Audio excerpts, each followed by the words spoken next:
वायनाड के भूस्खलन से क्या है सबक? दरअसल केरल के वायनाड में भूस्खलन से हुई भारी तबाही ने एक बार फिर अनियोजित विकास की ओर हमारा ध्यान खींचा है।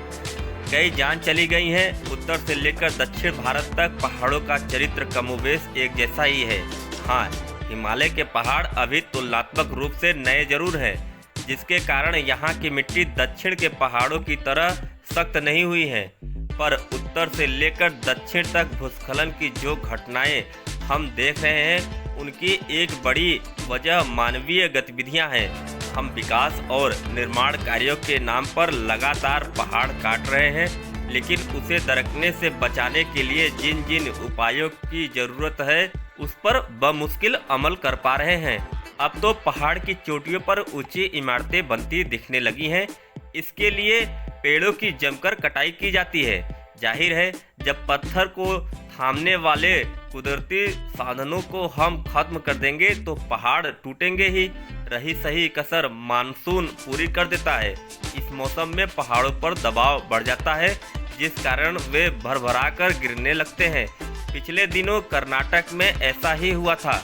अनियोजित विकास के हिमायती कहते हैं कि भौगोलिक परिस्थितियों के कारण भी भारत में भूस्खलन की घटनाएं बढ़ी हैं।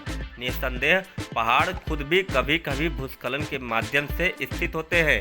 भूकंप भी वक्त बेवक्त इसकी वजह बनते हैं, मगर हाल फिलहाल की घटनाएं मूलतः उन जगहों पर ही दिखी हैं जहां पर निर्माण कार्य हुए हैं। जहां प्रकृति को बिल्कुल भी छेड़ा नहीं गया है, वहां से भूस्खलन की खबरें नहीं आई हैं। दिक्कत यह भी है कि हम विकास के नाम पर पहाड़ों के साथ खिलवाड़ तो करते हैं, लेकिन सुरक्षात्मक दीवार, जिसे रिटेनिंग वाल कहते हैं, नहीं बनाते। विकास कार्य बेशक होने चाहिए, क्योंकि पहाड़ पर रहने वाले लोगों को भी अच्छी सड़कों या इमारतों की जरूरत है, लेकिन ऐसा करते हुए उन उपायों को अमल में लाना चाहिए जो इंसानी जान की सुरक्षा कर सके। कई जगहों पर पहाड़ को काटने के बाद महज 5 फुट का रिटेनिंग वाल लगाते मैंने देखा है। यह उचित नहीं है। हम चाहे तो चिन्हित स्थानों पर कैंडलनट, बेरडफुट, बांस जैसे पेड़ अथवा वेटिवर जैसी घास भी लगा सकते हैं, जिनकी मजबूत जड़ें पहाड़ी मिट्टी को थामे रखने में काफ़ी मददगार मानी जाती है। ऐसा नहीं है कि अपने देश में इस बाबत दिशा निर्देश नहीं है। गाइडलाइन तैयार है, लेकिन उसका पालन ढंग से नहीं हो रहा। इसके लिए हमें स्थानीय निकायों पर भरोसा करना होगा। जब तक उनको इस अभियान में शामिल नहीं करेंगे, हर एक मानसून में तबाही की खबरें आती रहेंगी। नियमों का पालन स्थानीय निकाय ही सुनिश्चित कर सकते हैं।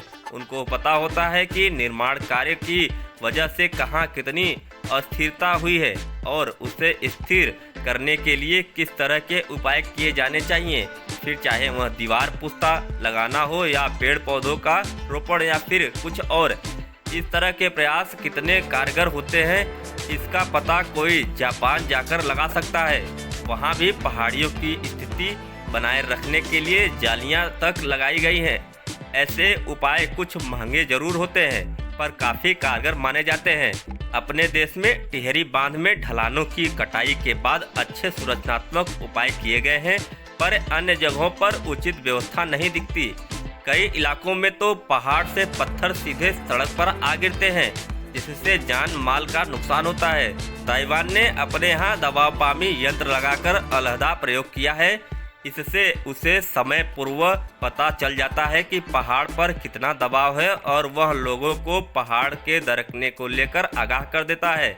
जाहिर है, भारत में भी भूस्खलन से निपटने के लिए समय पूर्व चेतावनी प्रणाली की जरूरत है। इससे हम जानमाल के नुकसान से काफ़ी हद तक बच सकते हैं। बेशक केंद्र सरकार इसको लेकर गंभीर है, लेकिन जब तक स्थानीय स्तर पर जागरूकता नहीं आएगी, तब तक मनमाफिक परिणाम हमें नहीं मिलेंगे। लिहाजा जागरूकता की शुरुआत निचले स्तर से ही करनी होगी।